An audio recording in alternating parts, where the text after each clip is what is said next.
दूध उत्पादकांवरती अमेरिकेत संकट आता ओढावलेलं आहे। भारतामधील दूध उत्पादक क्षेत्र अमेरिकेसाठी खुलं केलं गेलंय। भारतीय उत्पादकांना वर्षाला 1,00,000 कोटींचा फटका बसू शकतो, असं स्टेट बँक ऑफ इंडियाच्या विश्लेषण अहवालामधून समोर आलेलं आहे।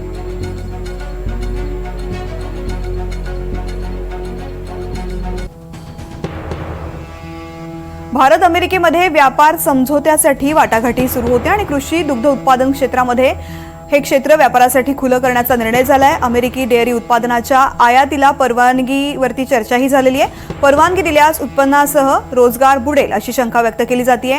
भारत अमेरिकेमध्ये व्यापार समझोत्यासाठी वाटाघाटी झाल्यानंतर ही माहिती समोर येते आहे। दुधाच्या किमती 15% घसरू शकतात असाही अंदाज आहे। 1.3 लाख कोटींचा तोटा होण्याचा अंदाज वर्तवण्यात आलाय। दूध उत्पादकांसह छोटे शेतकरी याचा बळी ठरणार आहेत। दुधाच्या किमती 15% कमी होण्याची शक्यता आहे।